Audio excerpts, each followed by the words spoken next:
Ok, en esta parte, ya es la continuación de la primera charla, vamos a ir viendo algunos aspectos ya de la ventilación. Describir las interacciones entre los parámetros ventilatorios y las modificaciones requeridas para evitar los efectos perjudiciales de la ventilación mecánica, ¿no es cierto? Y revisar las guías para el manejo inicial del ventilador en las situaciones específicas. Miren, este es un paciente de 18 años que se encuentra inconsciente. Inconsciente, está, digamos, por efecto de alcohol de repente, pesa 60 kilos y vomita, hay vómitos en la laringe, tiene una intubación difícil y le encuentran con esos niveles de saturación, 87% con un PO2 de 100%. ¿Ok? Y ustedes ven en la radiografía, ven todo ese patrón intersticial. ¿Qué piensan? Una broncoaspiración, ¿no es cierto? Un distrés respiratorio probablemente, ¿no? Una broncoaspiración y el paciente tiene 100% y está saturando 87, 89%. ¿Lo mantienen así? No, ¿no es cierto? Tienen que hacer algún parámetro ventilatorio para bajar el PO2. Ya sabemos que la primera estrategia es aumentar progresivamente el PIB, ¿no es cierto? En el cuaderno habrán visto que hay una gráfica y trabajamos para cada nivel de oxigenación un determinado nivel de PIB. Pero en general debemos de trabajar el PIB para mejorar la oxigenación. Si este paciente presenta o tiene sonidos por, digamos, comienza a sonar la alarma de presión, ¿qué pensamos? Obstrucción. Ya, obstrucción en la vía aérea. ¿Sí? Secreciones. ¿Sí? La primera opción, secreciones. Otra opción. ¿Cómo se dan cuenta si el paciente tiene una obstrucción? Aspirando, ¿no es cierto? Aspirando. Si ustedes aspiran, no hay nada de obstrucción. Otra opción. En primer lugar, ¿cuánto programan de alarma? Ustedes ven la presión pico, ¿no es cierto? ¿Cuánto le programan de alarma? ¿A qué hora ven? ¿En cuánto? 40. 35, pero en función a la presión pico que tiene el paciente, ¿no es cierto? En función a la presión pico le programan 10 más de repente, ¿ok? Pero si ese paciente, por ejemplo, tiene esos niveles de alarma, va a sonar la presión, piensen que también probablemente este paciente puede hacer neumotórax, ¿no es cierto? Como incremento de la presión. ¿Qué más? ¿Qué puede producir también incremento de la presión? Una congestión pulmonar, ¿no es cierto? La misma congestión, las presentes secreciones, puede hacer que se incremente la presión, ¿ok? O de repente hay acodadura en el sistema, también puede ser causa de la presión. Y si encuentro lo contrario, puede estar mordiendo, pero si no está mordiendo, fuga puede ser. Chequeen la presión del CAF, ¿no es cierto? ¿Qué más? Presión, digamos, presión inspiratoria baja. Que haya fuga es uno de ellos. Que haya algún defecto en el corrugado, ¿no? En el sistema, que también puede producir. ¿Ok? Entonces piensan también en todas esas posibilidades. Ok, entonces los parámetros ya hemos visto que debemos de mejorar la oxigenación. La idea es trabajar con fibros no tan altos y tener una presión media de la vía aérea buena.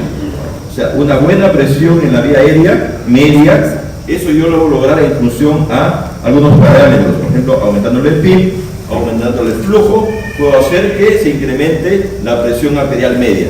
Y la ventilación, ¿cómo lo modifico? En función a la ventilación minuto, ¿no es cierto? En función al pH, yo puedo incrementar o disminuir la frecuencia respiratoria. Ese es muy sencillo.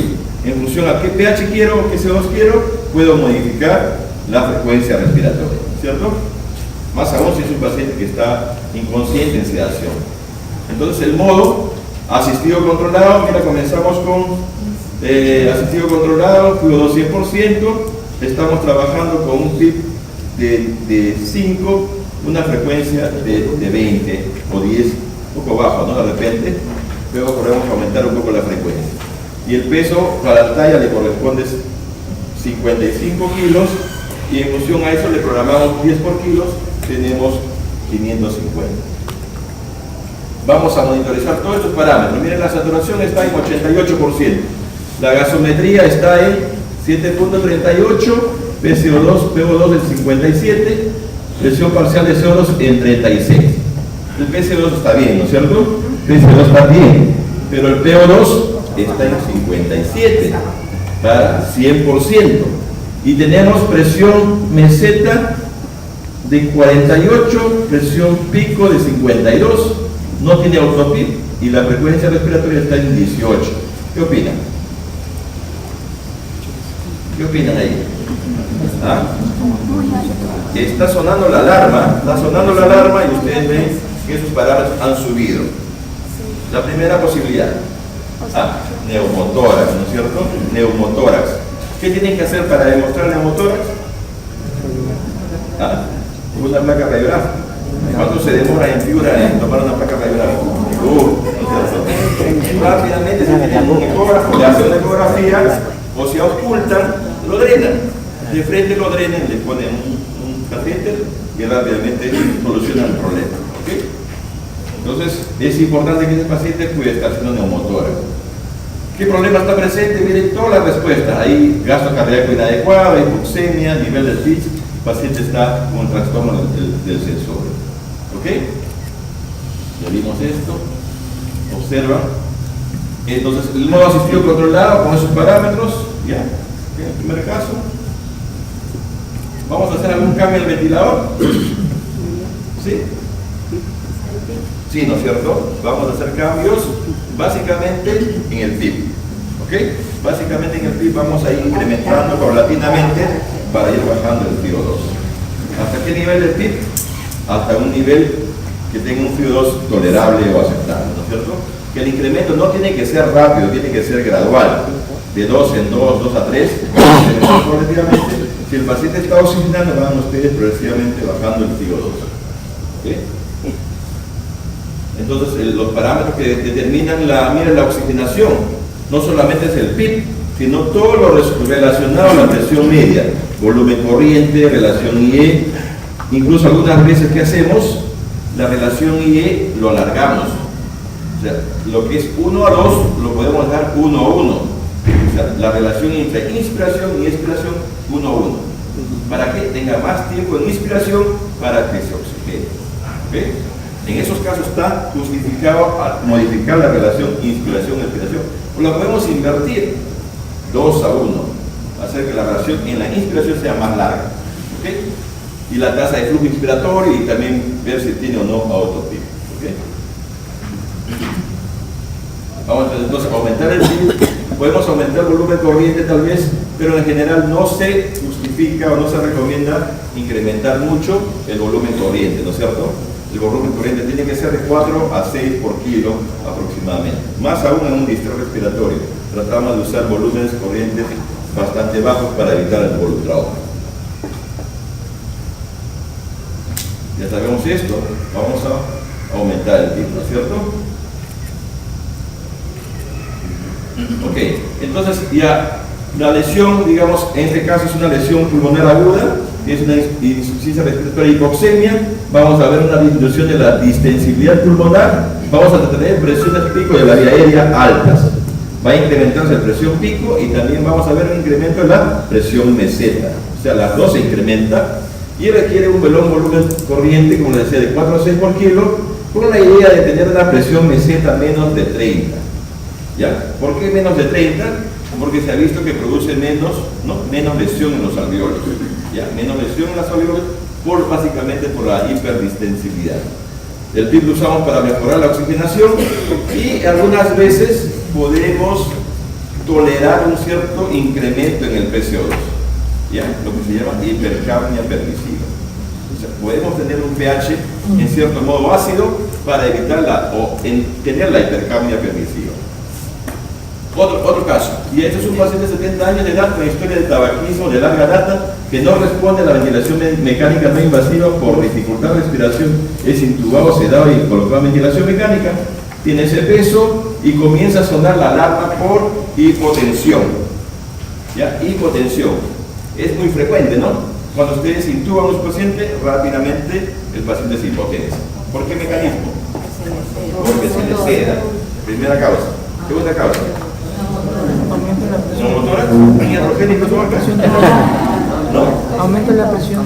Aumenta la presión intratorácica, ¿no? Disminuye el retorno venoso y baja el gasto cardíaco. ¿Por qué otra razón? ¿Por qué otra razón? con el autopip. Estamos hablando con el autopip, también, ¿no es cierto? Más aún si es un paciente con EPOC, ¿no? Y también porque muchos de sus pacientes son hipovolémicos. En el transcurso de su enfermedad no han tomado líquidos, están deshidratados y es muy frecuente que sus pacientes se hipotensen, ¿ok? Entonces la primera medida, ¿qué cosa es? Líquido, ¿no es cierto? Soporte líquido, fluidos, tratar de estabilizar la presión. Muy frecuente la hipotensión. ¿Ok? Los parámetros que vamos a poner a este paciente también son parecidos, ¿no? Asistido controlado, volumen corriente de 100, respiraciones 18, PIB digamos de 5. Los parámetros que vamos a ver, mira, es un paciente que tiene un pH 7.20, un PCO de 60, una presión parcial de 215, tiene una meseta de 25 y tiene un PIB, presión pico de 50, tiene un autopIB de 8, relación IE de 1 a 1.5 y la frecuencia respiratoria está en 18, está un poco hipotenso y está taquicárdico. ¿Le dejamos igual el ventilador? ¿Qué cambio le hacemos? Aquí dice la autora, la tía del lado izquierdo. ¿Le dejamos así? Primer cambio, ¿qué cambio le hacemos? ¿Ah? ¿Ah? Más flujo. ¿Con qué intención? Ya. Pero no se preocupan que hay una, mira, la diferencia entre la presión máxima y la presión reciente está alta. ¿Qué puede estar sucediendo? El paciente tiene obstrucción, ¿no es cierto? Tiene obstrucción. Tengo que darle un broncodilatador. Tengo que darle tal vez un corticoide. El tiempo inspiratorio no es bueno. Lo tengo que darle más tiempo expiratorio, ¿no es cierto? Para controlar el autopIB, ¿no es cierto? El autopIB tal vez esté en 8, pero miren la relación IE está, digamos, no adecuada. Le pongo a 1 a 2. Si con eso no mejoro, lo puedo poner 1 a 3. Lo puedo modificar, ¿ok?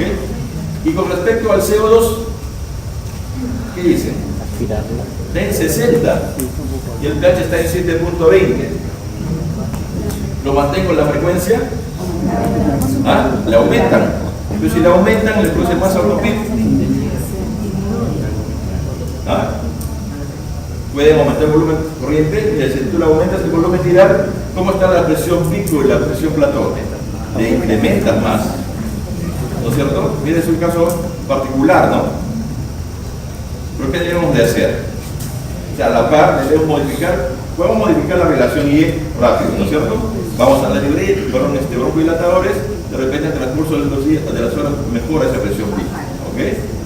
Pero incluso esa retención de CO2, si uno corrige el autopIB, incluso yo lo puedo bajar la frecuencia respiratoria y puede mejorar digamos, la ventilación, ¿ya? Por el simple hecho de que le estoy ventilando mejor, le estoy dando más tiempo que tenga en expiración para que el volumen del pulmón se reduzca y se pueda ventilar mejor. Paradójicamente, en este caso, modificando la respiración en menor cantidad puede beneficiar, ¿no es cierto? Los problemas estamos viendo, miren, presión hipercapnia, presión pico elevado, taquicardia y hipotensión, ¿no? Para la hipotensión elegir básicamente fluidos, ¿no es cierto? Para la taquicardia también es un mecanismo reflejo, o de repente ese paciente se puede beneficiar con una sedación, ¿no es cierto? Sedarlo para que sea mejor ventilado y de repente se puede corregir un poquito su incremento de esa presión pico. No olvides si el paciente tiene o no asincronismo, ¿no? Pero de repente es un paciente que no está bien sedado, ¿ya? ¿Lo relajamos o no? ¿Qué dicen? La relajación en ventilación mecánica lo hacemos solamente en casos especiales, ¿ya? En lo posible no relajen a sus pacientes, porque hay más polineuropatía del paciente crítico cuando, digamos, se recupera, ¿no? Ya vimos acá los problemas, mira, el autopIB, la frecuencia, la hipotensión, ¿no es cierto? Las causas, los cambios inmediatos, la configuración del ventilador, tal vez en volumen controlado, FIO2, volumen corriente, la frecuencia respiratoria y el PIB. ¿Ok? Entonces vamos hacia ahí. ¿Cuáles son los cambios? Entonces vamos a disminuir la frecuencia respiratoria, ¿no? ¿Ok? No vamos a hacer cambios, tenemos que hacer algunos cambios, ¿no es cierto? Evidentemente hay que hacer cambios y lo que para disminuir el autopIB no nos conviene aumentar el volumen corriente pero sí disminuir la frecuencia ventilatoria, ¿no es cierto? Para evitar el atrapamiento de aire. Okay. Entonces hacemos los cambios y ¿cuáles son las consecuencias de los cambios? Miren que estamos viendo. A ver, se mantiene un CO2 de 60, de la hipoxemia. Entonces, cuando hay una enfermedad obstructiva en la vía aérea, tratamos de ajustar el volumen corriente a 6 por 8, 6 a 8 por kilo, optimizamos el tiempo expiratorio, estar alerta a la presencia de autopía. Más aún los pacientes con EPOC, ya pueden hacer autopía, ¿ok? Y ajustamos los parámetros de ventilatorio en función a un pH óptimo. Acuérdense que los pacientes con EPOC tienen retención de CO2, ¿no es cierto? Si ustedes lo hiperventilan, ¿qué sucede? VAS, ¿no? Se va a una alcalosis metabólica post-hipercámica. Entonces los pacientes con EPOC tenemos que mantenerlo siempre a un nivel de CO2 alto para evitar la alcalosis metabólica post-hipercámica, ¿ya? Porque esos pacientes de repente tienen 50 de CO2 normal. Entonces si lo bajamos a 40, el pH va a estar muy alcalótico. Bajamos un poco la frecuencia, entonces no hay que hiperventilar a esos pacientes con EPOC. ¿Okay? No es conveniente porque vamos a tener demasiada alcalosis post-hipercámica. Trate la obstrucción con broncohilatadores corticoides y los pacientes rápidamente van a ventilar para, digamos, mejorar todos esos parámetros. Okay. ¿Preguntas? Uno de los problemas que tenemos es lograr que el paciente se sea adecuadamente para que el ciclónico como el ventilador está en ácido controlado. A ver si no logramos eso porque colocamos los saltos, el producto o el mismo paciente o la calidad de la acá del suelo que toma de pequeño. Entonces ahí se está intentando relajando. Mire, básicamente, o sea, la idea tampoco es el concepto de mantenerlo siempre dormido al paciente y que esté siempre, digamos, adaptado al ventilador tampoco es bueno. Eso nos pasa en el hospital, ¿no? El paciente comienza a moverse un poquito, a sonar un poquito la alarma y a la sedación. Lo pone en sedante, le aumenta la sedación, eso no es bueno. El concepto tiene que ser más o menos una sedación ligera. Que el paciente puede tener algunos movimientos, puede tener algunas insincronías, pero no en extremo, digamos. Si el paciente se mantiene, por ejemplo, taquipnéico, taquicárdico, tú le mantienes un nivel de sedación, tal vez en esos casos sí, cuando ves que la presión pico está muy alto, ¿no? O sea, y tienes parámetros ventilatorios muy altos. En distrés, sobre todo, ustedes, ahí justificamos la sedación, la relajación, ¿ya? Pero por un corto tiempo, 48 horas, 72 horas, ¿no? Hasta que tú controles los parámetros, suspendes la relajación y mantienes la sedación, ¿ya? O sea, la idea, el concepto de tener al paciente sedadito, que no luche en nada, eso también no es bueno, ¿ya? Así es, un respirador, ¿alguna pregunta? ¿Podría repetir la estrategia de manejo de la autopía? El autopil, ya. Dijimos que el autopil sucede ¿por qué? Porque tiene menos tiempo en la expiración, ¿no es cierto? Entonces, la primera estrategia, ¿qué cosa sería? Alargar el tiempo expiratorio. Puedo yo modificar el parámetro, ¿no es cierto? Le doy más tiempo expiratorio. Si mi ventilador me permite, le puedo alargar, ¿no es cierto? 2.5, 3. Esa es fácil. Otra estrategia, hacer que el flujo sea más rápido. O sea, si tú lo grabas en 40, lo subes a 50, 60. ¿Qué significa? Que el flujo sea más rápido, que el aire va a ingresar más rápido al pulmón, ¿no? Y esos 500 que tú has programado va a ingresar en un corto tiempo. Entonces, indirectamente va a tener más tiempo en la expiración. ¿Okay? Esa es otra estrategia, aumentando, digamos, el flujo. Otra estrategia, hacer que las respiraciones no sean tan rápidas, ¿no? Si tú le programas muy rápido, vas a tener menos tiempo para que el paciente expire. Entonces lo vas bajando la frecuencia respiratoria. ¿Okay? Bajo la frecuencia respiratoria, le doy más tiempo que el pulmón, digamos, desagüe, ¿no? Hacer que la frecuencia respiratoria sea clara. ¿Okay? Paradójicamente, en esos casos, sirve. Ahora, si con todo eso no mejoras, le tienes que ponerle autopip o PIP, digamos, externo. ¿Ya? Pero tienes que hacer todo lo primero antes de pensar en ponerle PIP, ¿no? ¿Okay? Pero primero tienes que diagnosticar, ¿no? Tienes atrapamiento, viendo el flujo de onda y presión. Ok, entonces tengan en cuenta las complejas interacciones de los parámetros ventilatorios. Cada paciente es diferente, ¿no? No hay pacientes estándar, ¿no? Cada paciente tiene su particularidad. Paciente con EPOC, con asma, con edema agudo de pulmón, paciente con fibrosis, también es otro tipo de paciente. Los pacientes pediátricos que aquí hablar. Los principales determinantes de la oxigenación ya saben, de la presión arterial media. Monitoriza a los pacientes de manera estrecha durante la ventilación. Ese monitoreo, aparte de ser clínico, oxigenatorio, tiene que ser también en función a los gráficos del ventilador. Entonces, familiarice con los gráficos, porque también les va a ayudar, ¿ya? Y la idea de la presión meseta no debe ser menos de 30, ¿ya? Por la lesión que puede producir el ventilador. Y siempre evalúe los trastornos, digamos, hemodinámicos que pueden presentarse después que el paciente es intubado o durante el soporte ventilatorio. Si un paciente súbitamente se choca, está en ventilación mecánica, ¿qué piensa? A ver, el neumotórax, ¿ya? Casi es sinónimo de neumotórax del paciente que se choca súbitamente durante la ventilación mecánica. ¿Okay? Y para eso tienen que rápidamente diagnosticar y tomar una decisión. ¿Okay? Muchas gracias.